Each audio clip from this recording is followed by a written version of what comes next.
Bienvenidos a Aula Microbiana, donde los microbios se conocen en detalle.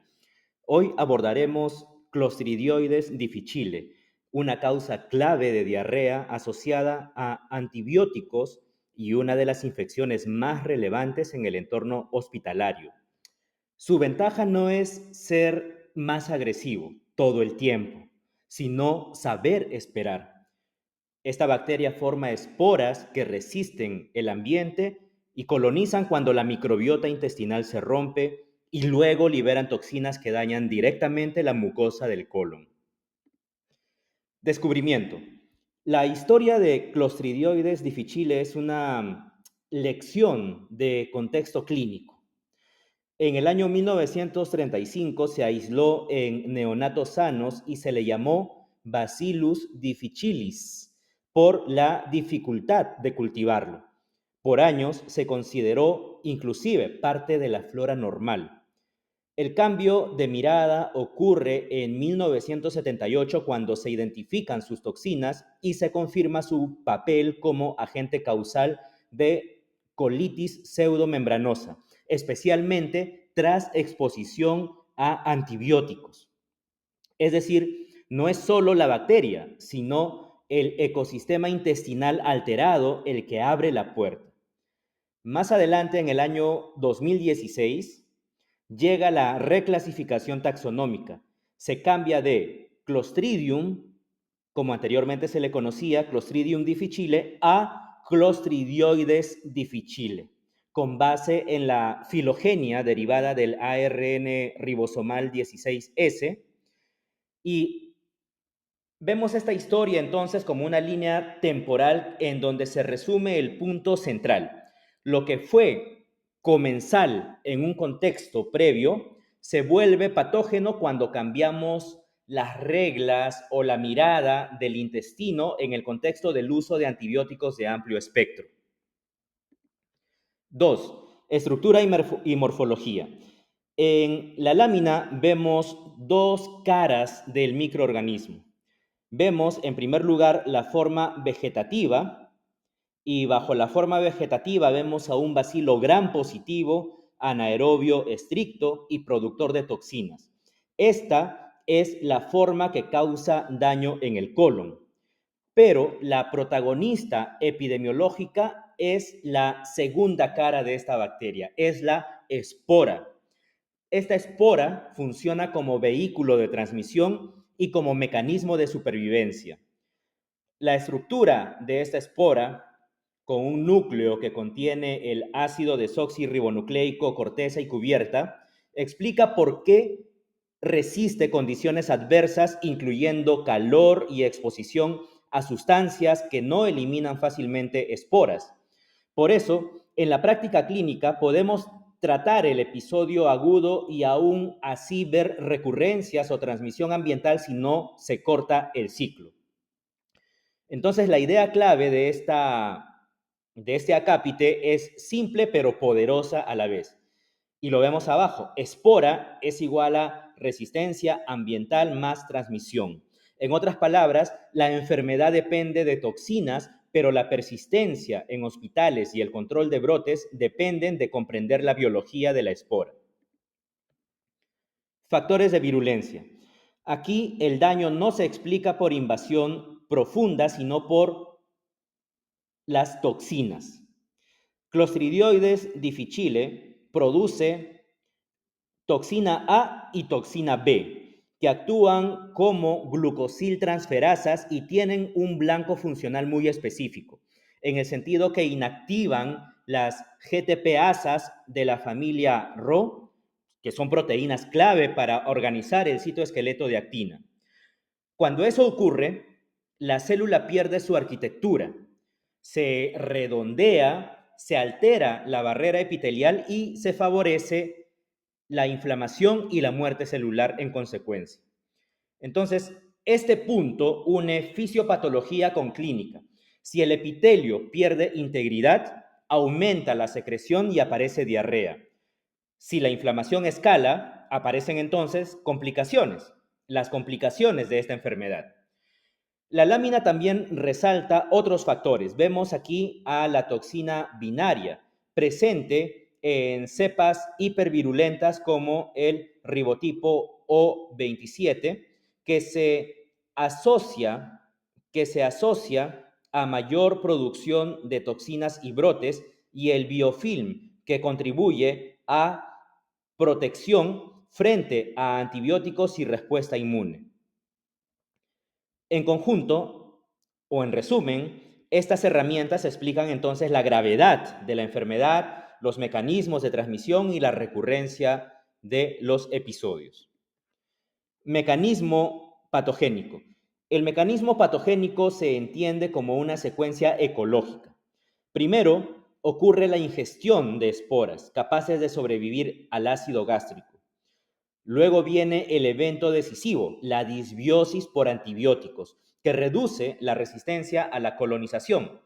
En un intestino saludable, la microbiota convierte ácidos biliares primarios en secundarios, y esos metabolitos tienden a inhibir a Clostridioides difficile. Cuando una persona es administrada con antibióticos, esa conversión entonces se altera. Aumentan ácidos biliares primarios y se crean señales que favorecen la germinación. Entonces vemos que la lámina lo resume con un detonante específico.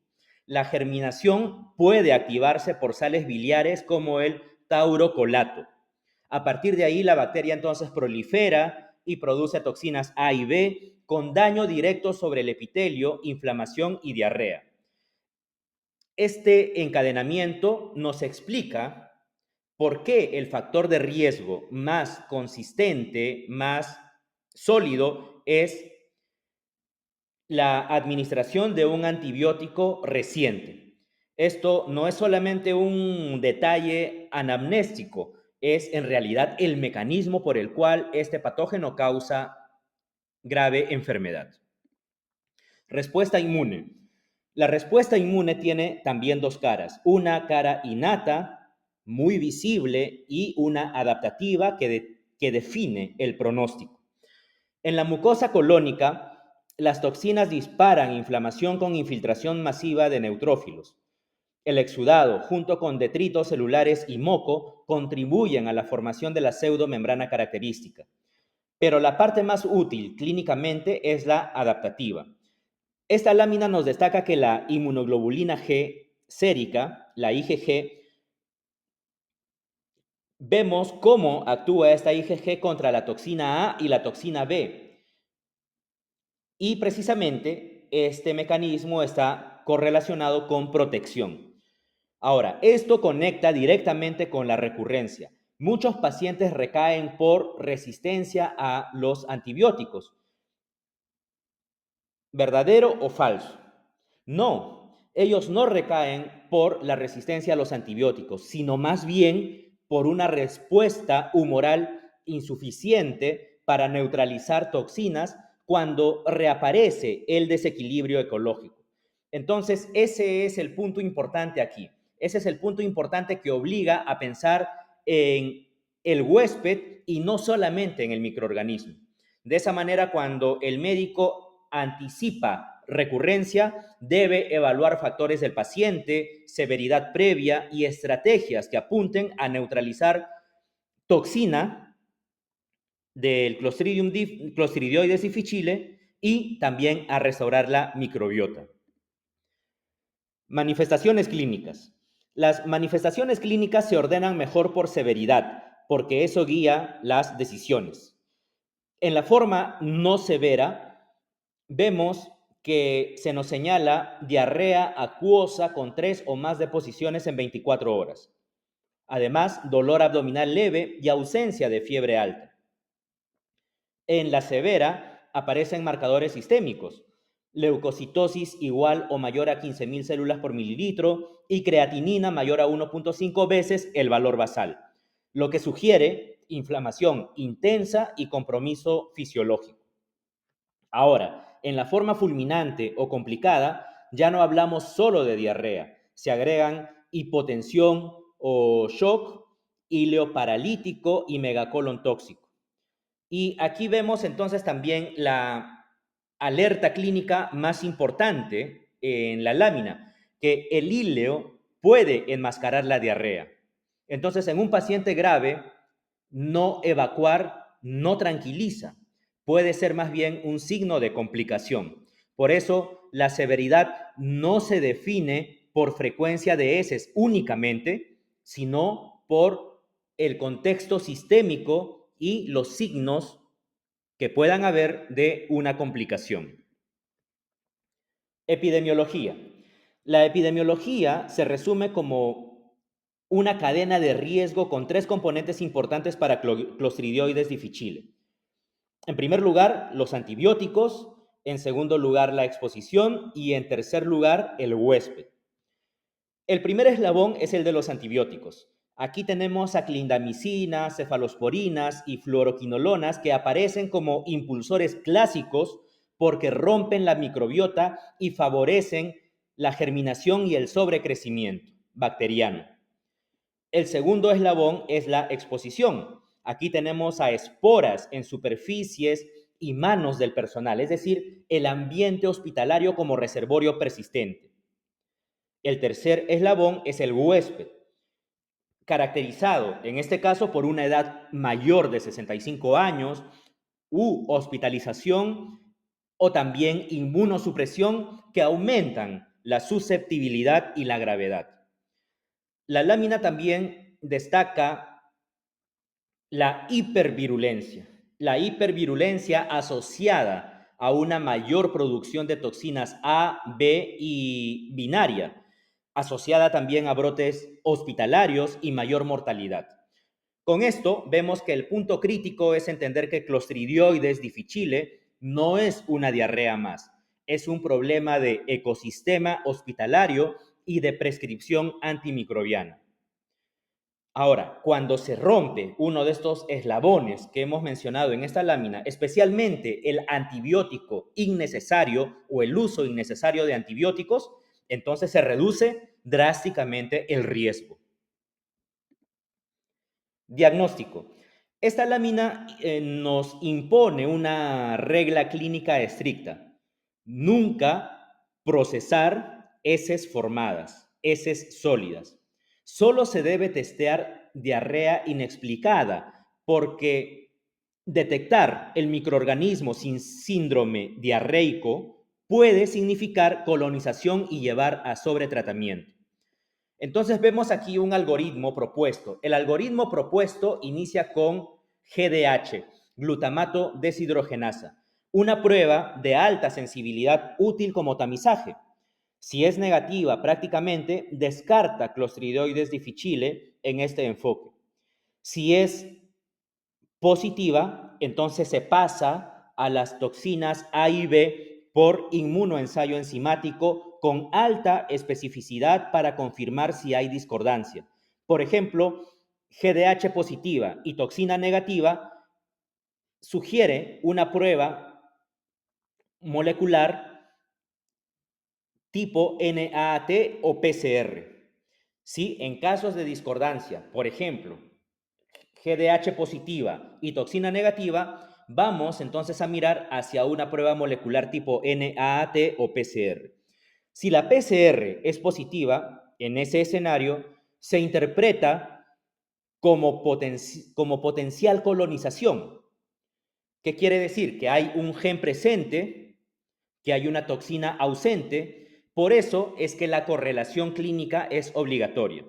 Entonces, aquí no gana necesariamente la prueba más, entre comillas, sensible. Gana, en realidad, el diagnóstico correcto. Manejo y tratamiento. El manejo se alinea con severidad y con el principio ecológico de, primero, cortar el desencadenante. Entonces, la medida general es suspender inmediatamente el antibiótico incitador cuando sea posible. Y para cuadros no severos o severos, vemos entonces que la lámina propone fidaxomicina como opción preferida o vancomicina por vía oral. Metronidazol queda como alternativa solo si no hay otras opciones, lo cual evita perpetuar decisiones, entre comillas, antiguas cuando existen esquemas más eficaces. En enfermedad fulminante, el enfoque se intensifica. Vancomicina oral en altas dosis y, si se requiere, vía rectal, combinada con metronidazol por vía intravenosa. Además de consulta quirúrgica, porque el problema ya puede ser megacolon o perforación inminente. En recurrencias, la lámina introduce dos escenarios o dos estrategias coherentes con la fisiopatología. Veslotoxumab, un anticuerpo monoclonal que neutraliza la toxina, y el trasplante de microbiota fecal, que busca restaurar la ecología intestinal. Prevención y control. Si entendemos el comportamiento de la espora, entendemos el control. La lámina enfatiza precisamente en la higiene de manos con agua y jabón. ¿Por qué? Porque vamos a tener un arrastre mecánico que va a eliminar las esporas, mientras que el alcohol gel, ojo, no las elimina de forma confiable. Entonces, esto no es solamente un detalle, en realidad es la diferencia entre cortar la transmisión o perpetuarla. El segundo pilar que nos muestra la lámina es la limpieza ambiental con agentes esporicidas. Aquí se destaca el uso de hipoclorito porque la espora sobrevive en superficies y mantiene brotes. Vemos finalmente el tercer pilar, que es el aislamiento y las medidas de contacto, coherentes con una transmisión fecal oral en entornos hospitalarios. Y el cuarto pilar, probablemente el más difícil, es el stewardship, conocido como stewardship antimicrobiano, consistente en la importancia de reducir la prescripción antibiótica innecesaria. Entonces, si seguimos rompiendo la microbiota de pacientes vulnerables, solo estamos fabricando terreno fértil para la germinación de esta bacteria, de estas esporas. Entonces, la prevención real es una combinación de la higiene de las manos, el ambiente correcto, el ambiente higiénico y el uso de antibióticos con criterio.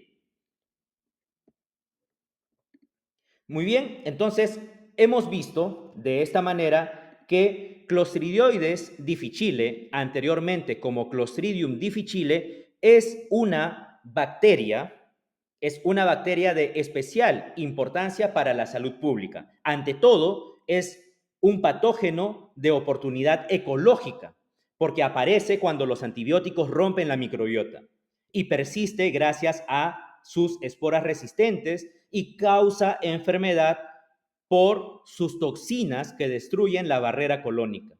Por eso, el enfoque clínico correcto integra la sospecha basada en el contexto, en primer lugar, el diagnóstico que evite confundir la colonización con infección, en segundo lugar, y en tercer lugar, el tratamiento alineado con la severidad del cuadro.